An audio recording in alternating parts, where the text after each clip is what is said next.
I stood in the boardroom, where I had spent countless late nights building what I thought was our family legacy, holding a termination letter with my own signature forged at the bottom. My parents, the people who raised me, had just fired me from the company I built from nothing, while they were busy playing golf and attending charity galas. But they made one critical mistake that would cost them everything. They forgot that the patents, the trademarks, and the business relationships that made our company worth $50 million were all in my name, not theirs. Before we dive into how I dismantled their empire piece by piece, I want to know where you are watching from. Drop your location in the comments below, and if this story of family betrayal and corporate revenge sounds like something you need to hear, smash that like button and subscribe, because what happens next will shock you. Trust me, you will not see this twist coming, and the way justice gets served will leave you satisfied in the best possible way. My name is Madison Turner, and I need to start this story 3 years before that boardroom betrayal when I was 25 and stupid enough to trust blood over business sense. I had just graduated from MIT with degrees in electrical engineering and business administration, and instead of taking the incredible job offers from Tesla and Google, I decided to help my parents, Robert and Patricia Turner, save their failing electronics import business. Their company, Turner Electronics, was drowning in debt and outdated inventory when I stepped in. My parents had been running it like a small-town hobby shop while the world moved towards smart technology and online retail. Within 6 months, I had pivoted us into custom smart home installations and IoT device manufacturing. I designed our flagship product, the Turner Smart Home Automation System, from scratch. I wrote the software, designed the hardware, filed the patents, and even coded our e-commerce platform personally. The business exploded. We went from losing $50,000 a year to generating $5 million in revenue by year 2. I was working 16-hour days, traveling to tech conferences, building relationships with suppliers in Taiwan and South Korea, and establishing distribution partnerships across North America. My parents, meanwhile, maintained their golf schedules and social commitments, occasionally showing up to take credit during investor meetings or industry awards ceremonies. I should have seen the red flags when my father started making comments about how I was getting too big for my britches and how I needed to remember who gave me this opportunity. My mother would chime in with passive-aggressive remarks about how I was forgetting family values and acting like I built this company myself. But I was too focused on growth and too naive about family dynamics to understand what they were really telling me. The first major warning sign came during our third-year financial review. I had requested access to our complete accounting records to prepare for a potential acquisition offer from a major tech conglomerate. When our accountant, Mr. Davidson, started acting nervous and deflecting my questions, I knew something was wrong. After some persistent digging, I discovered that my parents had been paying themselves executive salaries of $200,000 each, plus bonuses, plus expense accounts for their country club memberships and luxury vacations.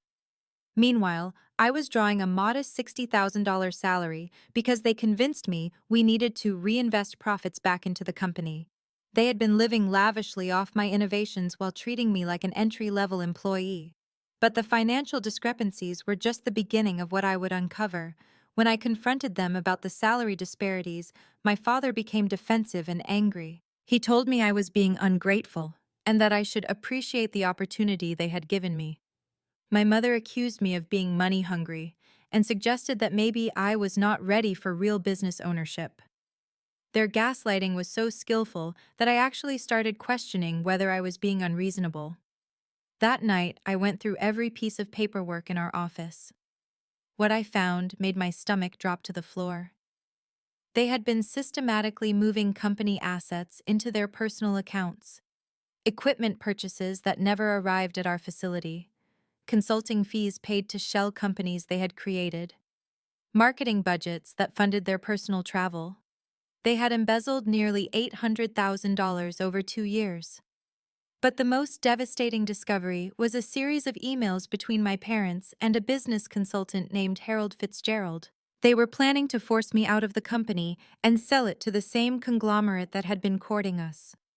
The sale price they were negotiating was $42 million, and they intended to keep every penny while giving me nothing. In their emails, my father referred to me as dead weight and suggested that buyers would be more comfortable dealing with experienced executives rather than a young engineer. The emails revealed their complete contempt for everything I had built.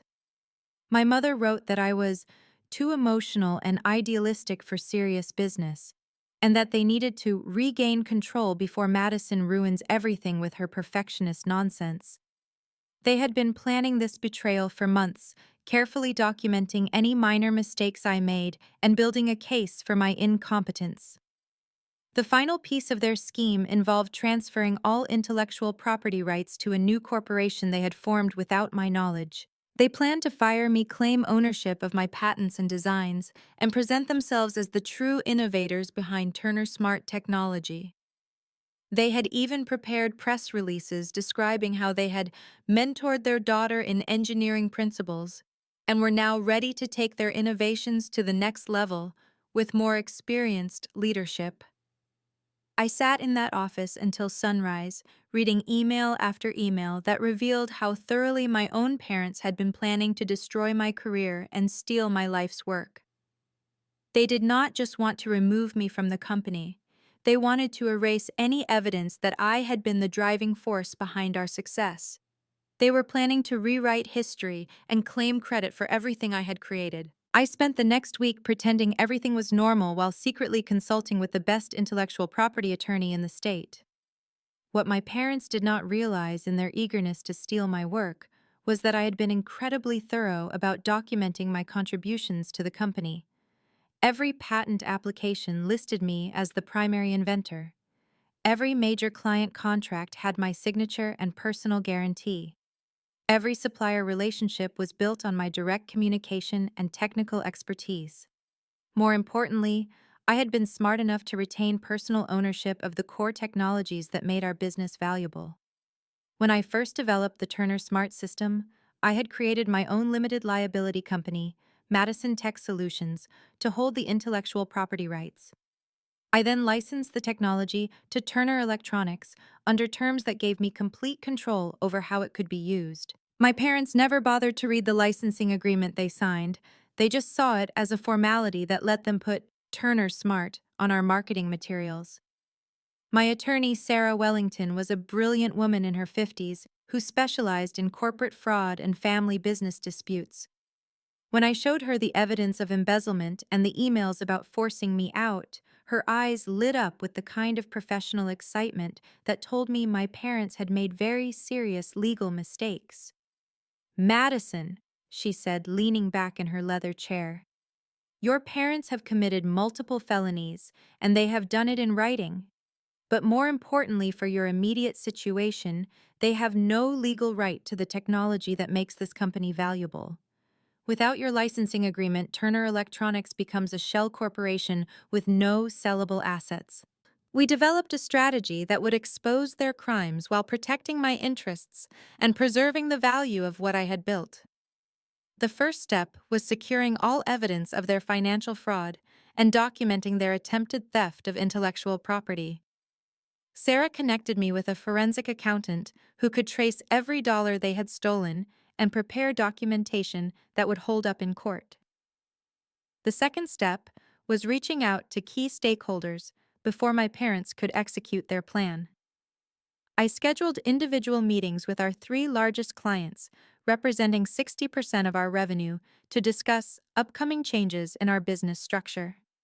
Without revealing the family drama, I informed them that I would be transitioning to independent operations and wanted to ensure continuity of service for their accounts. All three clients immediately expressed concern about working with Turner Electronics without my direct involvement. Our biggest client, Residential Automation Systems, had been considering a major expansion of our partnership that would have meant $8 million in additional annual revenue.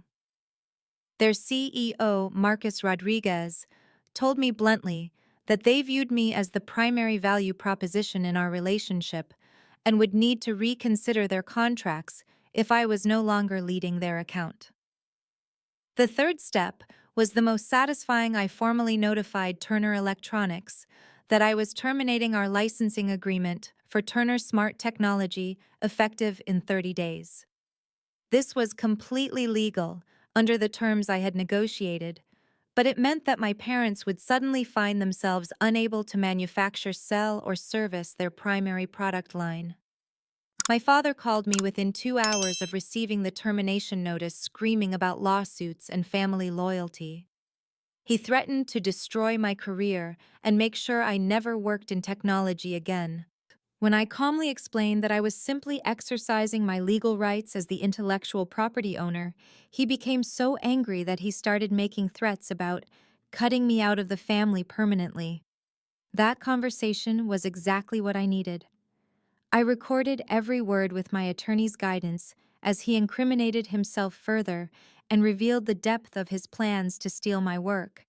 He actually admitted on tape that he had been planning to take control of the company and that I was too young and inexperienced to understand real business. My mother tried a different approach, calling me the next day with tears and emotional manipulation. She talked about family bonds and how disappointed she was that I would turn against the people who loved me most. She accused me of being selfish and vindictive, and suggested that I was destroying our family over money. But I had learned enough about gaslighting to recognize her tactics, and I recorded that conversation as well. The fourth step was preparing for their inevitable retaliation. Sarah helped me file protective orders for all of my personal intellectual property and business assets. We also prepared comprehensive documentation of their embezzlement for submission to both civil court and criminal prosecutors. If my parents wanted to escalate this conflict, I would be ready with evidence that could send them to prison. Finally, I began reaching out to industry contacts about my plans for an independent company. The response was overwhelmingly positive. 3 potential investors immediately expressed interest in funding my new venture. 2 major suppliers offered exclusive partnerships. A headhunter called me with an offer from a Silicon Valley startup that would have doubled my current salary just as a backup option. Everything was in place for my counterattack when my parents made their move. They scheduled a board meeting for the following Friday, ostensibly to discuss company direction and management structure. I knew this would be their attempt to force me out, but they had no idea I was 10 steps ahead of them. The morning of the meeting, I received an email from my father with the subject line, "Transition Plan." It was a formal notification that my employment with Turner Electronics was being terminated due to performance issues and strategic differences. The email included a severance package offer of $25,000 and a non-compete clause that would have prevented me from working in our industry for 2 years. I walked into that boardroom with a briefcase full of legal documents and the knowledge that my parents were about to discover they had built their retirement plans on intellectual property they did not own. They had been so focused on stealing my work that they never bothered to understand what made it valuable in the first place. The boardroom confrontation was swift and decisive. When my father presented the termination letter and started his prepared speech about new leadership direction, I simply placed my licensing termination notice on the table and informed them that Turner Electronics would lose the right to use Turner Smart Technology in 27 days. The silence that followed was beautiful. My mother went pale as the implications sank in. My father started blustering about contracts and obligations, but I had my attorney on speakerphone to explain exactly how thoroughly they had been outmaneuvered. Without the Turner Smart Technology, Turner Electronics had no competitive advantages, no proprietary products, and no basis for the $42 million sale they had been planning. But that victory was just the beginning. Over the next month, as my parents scrambled to understand their legal position, I was building something much more powerful than a simple business dispute. I was creating a network of allies who had their own reasons for wanting justice served. The first ally was Marcus Rodriguez from Residential Automation Systems. When I explained the full situation to him, he became genuinely angry about how my parents had been planning to steal credit for my work. Marcus had built his own company from nothing and understood the betrayal I was experiencing. He immediately committed to following me to my new venture and offered to serve as a reference for other potential clients. But Marcus brought something even more valuable than his business. He introduced me to his attorney, David Park, who specialized in corporate fraud prosecution. David had successfully sent several executives to prison for embezzlement and was fascinated by the evidence I had gathered against my parents. He agreed to represent me in criminal proceedings and connected me with prosecutors who were building a task force focused on family business fraud. The second major ally emerged from an unexpected source, Harold Fitzgerald, the business consultant my parents had been working with to plan their acquisition strategy. When I approached Harold directly and showed him evidence of their embezzlement, he immediately distanced himself from their scheme. Harold explained that my parents had been lying to him about the ownership structure of the company and the source of our technological advantages. Harold was terrified of being associated with fraudulent activity and offered to provide testimony about my parents' plans to steal intellectual property. He also revealed additional details about their scheme that I had not discovered, including their plan to relocate company operations to Florida and leave me with nothing but worthless debt obligations in our current state. The third ally was someone I never expected: our head of manufacturing, Jennifer Walsh, who had been working closely with me for 2 years to optimize our production processes. When Jennifer learned about the family conflict, she revealed that my parents had been pressuring her to document any mistakes I made and to support their narrative about my incompetence. Jennifer had been deeply uncomfortable with their requests, but had feared for her job security. Jennifer brought crucial evidence that strengthened our case: emails from my parents, instructing her to create negative performance reviews for me and to exaggerate any production delays that could be attributed to my decisions. They had been building a false record of my supposed failures while I was successfully growing the company and improving our operations. But Jennifer also brought something more important. She knew every detail of our manufacturing processes and supplier relationships. When I started planning my new company, Jennifer immediately volunteered to join me and help rebuild our operations from scratch. She had been frustrated with my parents' interference and excited about the possibility of working in an environment focused purely on innovation and quality. The fourth ally was completely unexpected: Patricia Morrison, my mother's sister, who had been watching the family drama unfold with growing disgust. Aunt Patricia had always been successful in her own real estate business and had little patience for my parents' entitled attitudes. When she learned how they had been treating me, she offered both financial support and some devastating family history that would prove crucial later. Aunt Patricia revealed that my parents had been living beyond their means for years, accumulating credit card debt and borrowing against their house to maintain their lifestyle. The money they had stolen from the company was not going toward legitimate business expenses; it was funding their personal financial crisis. She also provided evidence that they had been lying to other family members about their role in the company's success, taking credit for achievements that were entirely my work. More importantly, Aunt Patricia understood the family dynamics that had shaped this betrayal. She explained how my parents had always resented successful people in our extended family and had been threatened by my achievements from an early age. My success with Turner Electronics was forcing them to confront their own failures, and their response was to try to tear me down rather than celebrate my accomplishments. The fifth ally was the most strategically valuable: Emma Sullivan, an investigative journalist who specialized in corporate fraud and family business scandals. Emma had been researching trends in intellectual property theft and was fascinated by my case as an example of how family relationships could be exploited for financial gain. Emma saw my story as representative of broader problems in family businesses, where younger generation innovators were often exploited by older generation owners who felt entitled to claim credit for work they did not do. She offered to document the entire scandal and ensure that my parents' crimes would receive appropriate public attention. But Emma brought more than media coverage. She brought connections to prosecutors, regulatory agencies, and industry organizations that could amplify the consequences of my parents' actions. She helped me understand how to position my case as part of a larger pattern of family business fraud that deserved serious legal attention. The network of allies I had built was not just about revenge, it was about creating a foundation for long-term success and ensuring that my parents would face appropriate consequences for their crimes. Each ally brought unique resources and perspectives that strengthened both our legal case and my business prospects. By the end of our alliance building phase, I had assembled a team that included legal experts, industry contacts, media connections, and family supporters who were all committed to seeing justice served. My parents had expected to isolate me and steal my work, but instead, they had created a coalition of people who were determined to hold them accountable.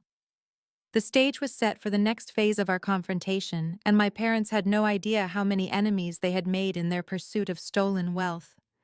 Their betrayal was about to generate consequences they never imagined possible. Everything was proceeding perfectly until Harold Fitzgerald destroyed everything I had built.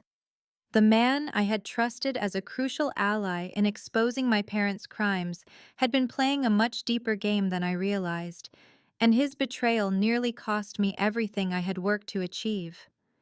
It started with small inconsistencies that I should have noticed earlier.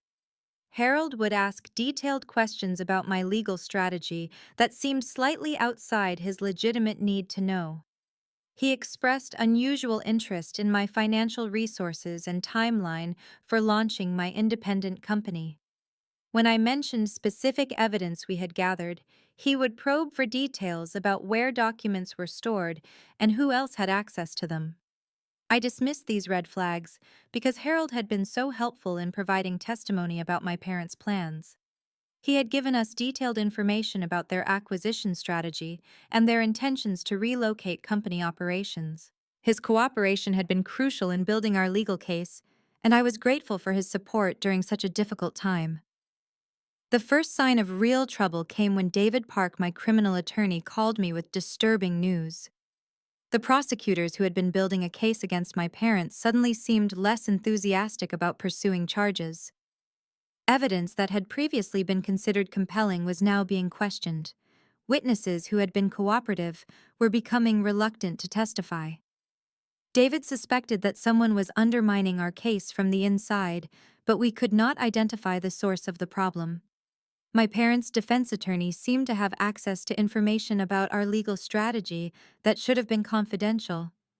They were preparing counter-arguments that directly addressed our strongest evidence, almost as if they knew exactly what we were planning to present. The situation became critical when I discovered that my parents had filed a counter-lawsuit accusing me of stealing company assets and violating my employment obligations.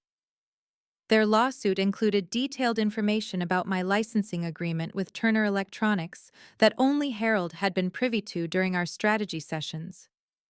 They were using my own legal tactics against me, claiming that I had manipulated intellectual property agreements to defraud them of their rightful business assets. But the most devastating blow came when Harold contacted me directly to reveal his true loyalties. He called me on a Thursday evening ostensibly to discuss upcoming testimony, but his tone was completely different from our previous conversations.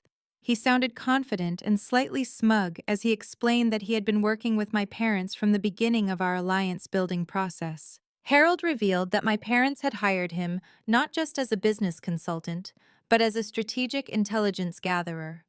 His job was to get close to me, gain my trust, and learn everything possible about my legal strategy and business plans. Every piece of information I had shared with him had been immediately reported back to my parents and their attorneys. The betrayal went even deeper than simple intelligence gathering. Harold had been actively sabotaging my relationships with potential investors and business partners. He had contacted people in my professional network and raised questions about my emotional stability and business judgment. He suggested that I was involved in a vindictive family dispute that made me a risky partner for serious business relationships. Harold had also been feeding false information to the prosecutors handling the criminal case against my parents. He provided alternative explanations for their financial transactions that made the embezzlement charges seem less clear-cut. He suggested that I was a disgruntled employee exaggerating normal family business disagreements to justify my theft of intellectual property. The most crushing revelation was that Harold had convinced two of my key allies to distance themselves from my cause. Marcus Rodriguez, from Residential Automation Systems, had started questioning whether he wanted to be associated with such a contentious family dispute. Jennifer Walsh, our former head of manufacturing, was having second thoughts about joining my new company after Harold suggested that I might not be as technically capable as I claimed. Harold explained his motivations with brutal honesty. My parents had offered him a significant consulting contract to help rebuild Turner Electronics after they resolved our legal disputes. They had also promised him equity in their restructured company and exclusive rights to represent them in future acquisitions. Working with them was simply more profitable than supporting my independent venture. But Harold saved his most damaging revelation for last. He had been recording our conversations and strategy sessions with my parents' knowledge and encouragement. They now had detailed documentation of everything I had said about their crimes, my business plans, and my emotional state during our conflict. This information was being used to build a comprehensive defense strategy that portrayed me as an unstable young woman, making false accusations against loving parents who were trying to help her succeed. The recordings also captured moments when I had expressed doubts about my case or acknowledged uncertainties about specific evidence. My parents' attorneys were planning to use these moments to suggest that I knew my accusations were exaggerated, but was proceeding anyway out of spite and greed. Harold's betrayal had neutralized most of the advantages I had gained through months of careful alliance building. My parents now understood my complete legal strategy and had developed countermeasures for every piece of evidence I had gathered. They had damaged my professional reputation and convinced potential supporters that I was not trustworthy. Worse still, Harold had created new legal vulnerabilities for me. His recordings potentially contained admissions that could be twisted to support my parents' claims about intellectual property theft. His testimony about my allegedly unstable behavior could undermine my credibility with both prosecutors and potential civil court juries. I spent that weekend in complete despair, realizing that my quest for justice had been systematically undermined by someone I had trusted completely. My parents had not only stolen my work and embezzled company funds, they had manipulated me into trusting someone whose job was to destroy me. They had turned my own honesty and transparency against me, using my willingness to share information as a weapon to dismantle my case. But I had learned something crucial about my parents during this process. They were not just greedy and dishonest, they were also arrogant and overconfident. Their success with Harold had convinced them that they had outmaneuvered me completely. They believed they had won the war and could now proceed with their original plans to steal my work and claim credit for everything I had built. That arrogance would prove to be their fatal mistake, because they had underestimated both my resilience and my ability to find new allies who could not be bought or manipulated. My lowest moment became the catalyst for my greatest victory when I received an unexpected phone call from someone who would change everything. Dr. Elizabeth Warren, not the politician, but a forensic accountant who specialized in corporate fraud investigations for the Federal Bureau of Investigation. Dr. Warren had been monitoring my case through contacts in the prosecutor's office, and she was fascinated by the sophisticated nature of my parents' embezzlement scheme. What made my situation particularly interesting to her was the combination of intellectual property theft, family manipulation, and the involvement of Harold Fitzgerald, who had appeared in several previous fraud investigations she had worked on. Harold, it turned out, was not just a business consultant who had betrayed me for money. He was a professional fraudster who specialized in family business disputes, working with dishonest family members to steal assets from their relatives. He had refined his techniques over years of similar cases, developing sophisticated methods for gaining trust, gathering intelligence, and undermining legal cases from within. Dr. Warren had been building a federal case against Harold for mail fraud, wire fraud, and conspiracy charges related to multiple family business schemes across several states.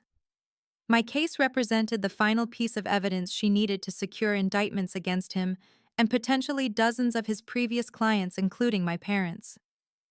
But Dr. Warren brought something even more valuable than federal criminal charges. She had access to Harold's complete financial records and communication history through ongoing surveillance operations.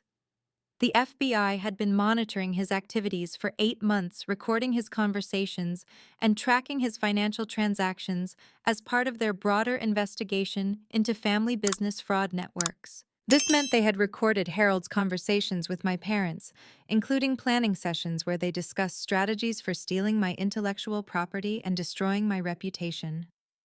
They had documented financial payments from my parents to Harold that proved the conspiracy charges. Most importantly, they had evidence of Harold's communications with other fraud victims that established a clear pattern of criminal behavior. Dr. Warren played me selected recordings that made my blood run cold. In one conversation, my father discussed permanently neutralizing Madison's ability to compete and suggested that they needed to destroy her credibility so thoroughly that no one in the industry would work with her. My mother talked about teaching her a lesson about respecting family hierarchy and made comments about ensuring that I would never recover financially from this experience. But the recordings also revealed that Harold had been lying to my parents about the success of his sabotage efforts. While he had convinced me that he had turned my allies against me, the reality was that most of my supporters had simply been cautious about proceeding until they had more information. Marcus Rodriguez, Jennifer Walsh, and even Aunt Patricia were still committed to supporting me. They were just waiting for the legal situation to stabilize. Dr. Warren offered me something unprecedented, the opportunity to work directly with federal investigators to build an airtight case against my parents and Harold. This would involve wearing recording devices to future conversations and potentially participating in controlled operations designed to gather additional evidence of their crimes. The federal investigation also provided access to financial forensics capabilities that far exceeded anything my previous attorneys could offer. Dr. Warren's team had already traced the $800,000 my parents had stolen from Turner Electronics, plus additional funds they had hidden in offshore accounts that I had not previously discovered. The total amount of money they had stolen was actually over $1.4 million, spread across multiple hidden accounts and shell corporations. They had been systematically looting the company for nearly 3 years, taking money not just for personal expenses, but also to fund other failed business ventures they had kept secret from me.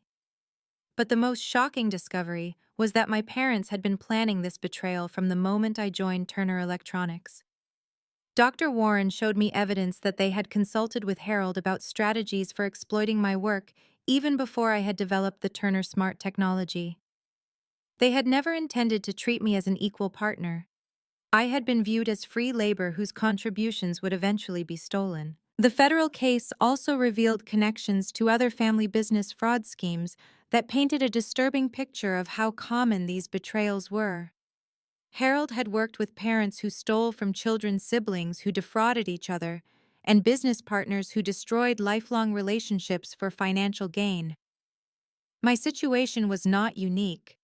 It was part of a broader pattern of family exploitation that destroyed lives and corrupted business relationships.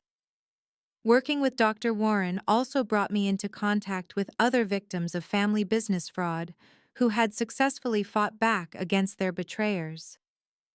These individuals became a new kind of alliance network, providing emotional support and practical advice about rebuilding both personal relationships and professional reputations after family betrayals. One particularly inspiring contact was Dr. Sarah Kim, a biotech entrepreneur whose brother had stolen her cancer research and attempted to sell it to pharmaceutical companies. Sarah had not only recovered her intellectual property, but had built a successful company that was now worth over $100 million. She offered to serve as a mentor and potentially as an investor in my new venture. Another valuable connection was Michael Torres, a software engineer whose parents had stolen his code and sold it to their former employer. Michael had successfully prosecuted his parents for federal crimes and had rebuilt his career stronger than before. He provided practical advice about managing the emotional trauma of family betrayal while maintaining focus on business objectives. The federal investigation also attracted the attention of Emma Sullivan, the investigative journalist who had been documenting my case. Emma realized that my story was part of a much larger scandal involving family business fraud networks and began preparing a comprehensive exposé that would receive national media attention.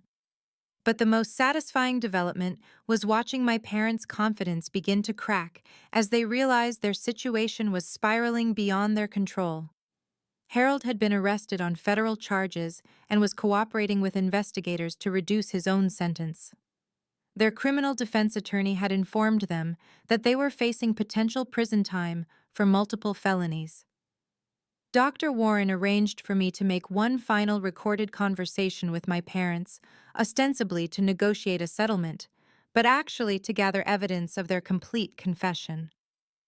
When I walked into their lawyer's office wearing a federal recording device, I knew that justice was finally within reach.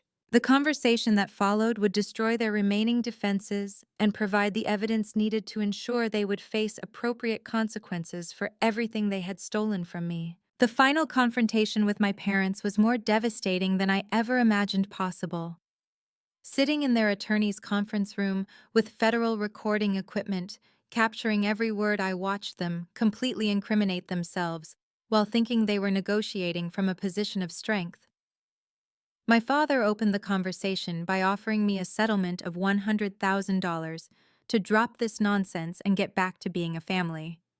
He explained that they had learned their lesson about treating me fairly and were prepared to give me a real executive position in the restructured Turner Electronics. His condescending tone made it clear that he still viewed me as a child who could be manipulated with small concessions. My mother tried emotional manipulation, talking about how this conflict was tearing our family apart and suggesting that I was destroying our legacy over money that belonged to all of us anyway. She actually said that parents had a right to benefit from their children's success and that my innovations belonged to the family rather than to me personally. But when I pressed them for details about their financial management of the company, they began revealing the full scope of their crimes. My father admitted to taking company funds for personal expenses, justifying it as executive compensation that we deserved for building this business. My mother acknowledged hiding money in separate accounts but claimed it was for family security and that I would inherit it eventually anyway. Most damaging was their discussion of Harold's role in their scheme. They bragged about how clever they had been to hire him to manage Madison's emotional instability and gather intelligence about my plans. My father actually laughed while describing how they had turned her own allies against her and made me look like an ungrateful child having a tantrum. They also revealed plans that went far beyond anything I had previously suspected. After stealing my intellectual property and selling Turner Electronics, they intended to start a new company using my designs and market themselves as the original innovators behind Turner Smart Technology. They had been preparing marketing materials that would completely erase my contributions and present themselves as successful entrepreneurs who had developed breakthrough home automation systems. The recording session lasted 3 hours and provided federal prosecutors with comprehensive evidence of multiple felony charges, including embezzlement, wire fraud, conspiracy, and intellectual property theft. But more importantly for me, it captured my parents' complete admission that they had never viewed me as anything more than exploitable labor whose work they were entitled to steal. When Dr. Warren played selected portions of that recording at their arraignment, hearing, the judge denied their request for bail and ordered them held pending trial. The prosecutor announced that they were facing up to 20 years in federal prison and would be required to pay full restitution of all stolen funds plus penalties and interest. But the legal victory was only the beginning of their downfall. Emma Sullivan's investigative article about family business fraud was published simultaneously with their arrest, featuring my case as the lead example of how parents exploit their children's innovations. The article went viral on social media and was picked up by major news outlets across the country. The publicity destroyed what remained of my parents' reputation in both business and social circles. Their country club membership was revoked. Former friends and colleagues publicly distanced themselves from the scandal. The charity organizations they had supported returned their donations and removed their names from donor recognition programs. Turner Electronics collapsed within weeks of their arrest. Without access to my technology, and with their reputation destroyed, the company lost all major clients and was forced into bankruptcy. The $42 million acquisition deal they had been planning disappeared completely when the purchasing company learned about the fraud charges and intellectual property disputes. Meanwhile, my new company, Madison Tech Solutions, was thriving beyond my wildest expectations. The publicity from the fraud case had actually enhanced my reputation as an innovative engineer who had overcome family betrayal to build something genuine and valuable. Investors were competing to fund my expansion, and major clients were seeking partnerships. Marcus Rodriguez not only brought his company's business to my new venture, but also invested personally and joined my advisory board. Jennifer Walsh became my head of operations and recruited several talented engineers who wanted to work in an environment focused on innovation rather than politics. Dr. Sarah Kim provided seed funding and connected me with biotech companies that needed custom automation solutions. The financial recovery exceeded anything I had hoped for. Federal investigators recovered the complete amount my parents had stolen, plus additional assets they had hidden. The intellectual property rights I retained were valued at over $8 million by independent assessors. My new company was profitable within 6 months and was projected to reach $15 million in annual revenue within 2 years. But the most meaningful victory was the family I chose to build, rather than the one that had betrayed me. Aunt Patricia became a trusted advisor and emotional support throughout the recovery process. The other fraud victims I met through Dr. Warren's investigation became lifelong friends who understood the unique trauma of family betrayal. My team at Madison Tech Solutions created a workplace culture based on respect, transparency, and shared success. My parents were ultimately sentenced to 12 years in federal prison and ordered to pay over $3 million in restitution penalties and legal fees. Harold received 15 years and was banned from working in business consulting permanently. The judge specifically noted that family business fraud represented a particularly serious violation of trust that deserved harsh punishment.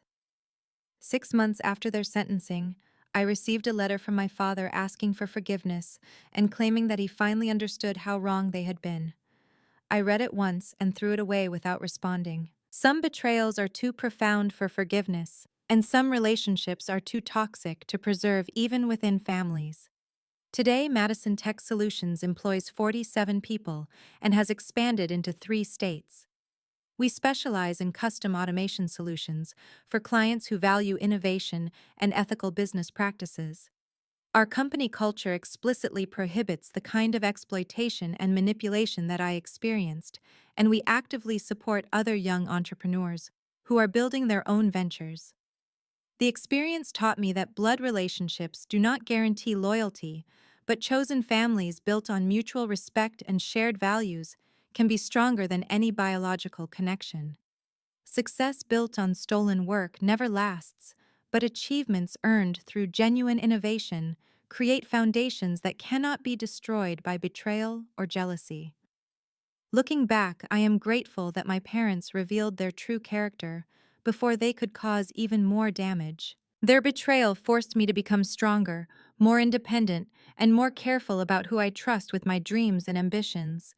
The family I have built through my work and friendships is more valuable than anything they could have stolen from me. What about you? Have you ever experienced betrayal from family members who were supposed to support your dreams? Have you seen someone overcome impossible odds to build something beautiful from the ashes of their worst experiences? I want to hear your stories about family karma, justice served, and the power of chosen families in the comments below. If this story of family revenge and ultimate triumph resonated with you, please hit that like button and subscribe for more real-life stories about overcoming betrayal and building success on your own terms. Share this video with anyone who needs to hear that family loyalty should never come at the cost of your dreams and self-respect. Thank you for listening to my story about how the worst family betrayal became the catalyst for my greatest success. And remember that sometimes the family you choose is worth more than the family you inherit.